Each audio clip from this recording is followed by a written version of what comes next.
is Adam Klein, and I'd like to talk about why mental issues don't make jobs bad.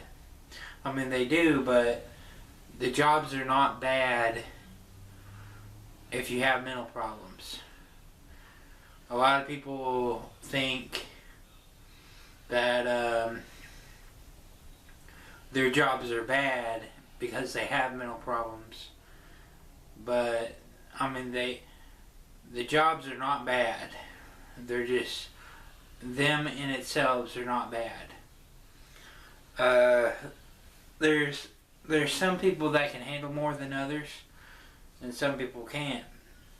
In my case, I have schizoaffective disorder, manic type, so I have periods of episodes and prolonged episodes. I have a long period of episodes, and that's why it makes it hard for me to work a job.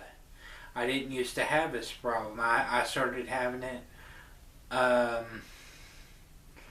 when I was working at Mars, and I got to the point where I couldn't focus on managing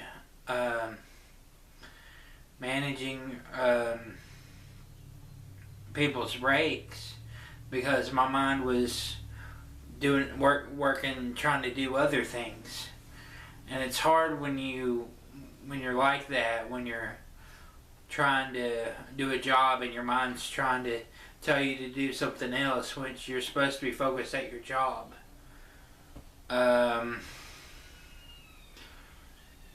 It automatically puts you to where you try to do your job, but your mind doesn't want to do it. It wants to focus on working a regular job, but you're not managing breaks because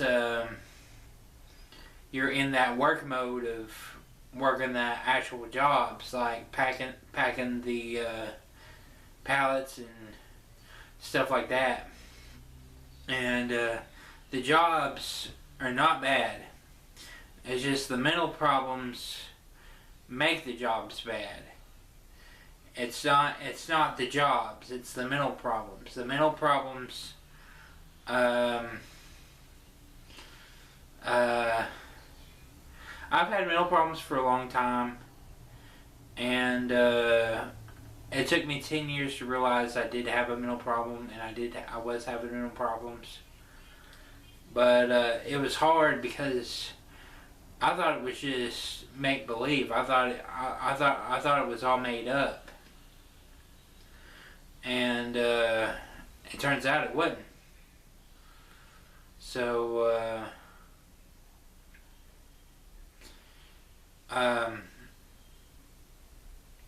my jobs that I had were good jobs. I had good jobs. It's just I didn't handle the stress and the ability to stay focused on tasks. When I loaded trailers, I kept running out of the one trailer to see if the other trailer is backed up, and that's what caused me to get behind. Is keeping doing that, checking to see if the trailers were getting backed up, and that's what made me get behind. My partner caught me up so many times. They probably said, "Well, we're gonna forget it. We're gonna leave him by himself," because they did that one day. So if you know you're not good at something, don't advise your parent. Don't let your parents advise you. Oh, you need to do the same job, just a different way, and it's still the same thing. It doesn't matter. When all that stress comes into your mind, and you're having mental problems, you can't really think what's the best thing to do. You can't focus on what you want to do. So if your parents are telling you to go to work and you should work, and you failed your first job, just go to Social Security. Do yourself a favor. Go to Social Security and see if you have first go to a psychiatrist and go to Social Security. See if there is something that you're dealing with, because now you might not always deal with psychiatry stuff your first job, but it's good to be prepared. It really is, because you don't want to.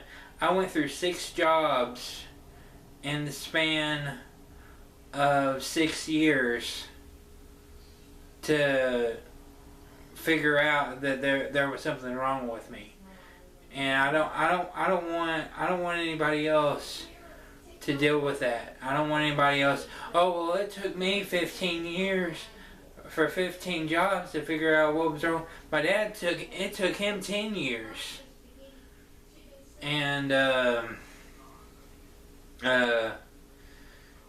it wasn't good. It was not good.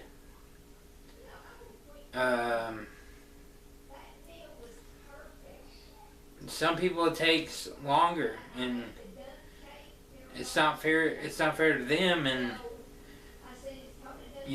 people have to realize when they're having issues. And one of the things you look out for having mental issues is stress. If you can't handle a job under stress and you have a lot of stress problems, that's a sign of mental issues, because you're getting inserted thoughts telling you that the jobs are bad or whatever's bad, and it puts you under too much pressure to where you think, oh, well, I'm going to fail at this job, and you go ahead and fail at it, and you find this out for yourself. But I'm just trying to look out for everybody else. The jobs are not bad. The mental problems are. Alright. Thank you. Oh yeah, and the Switch 2 needs to be cheaper. I'm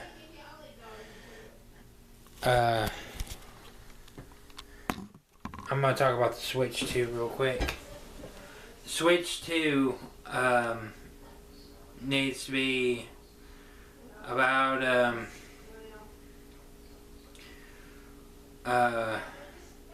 at least $350, not $450, and the game should be about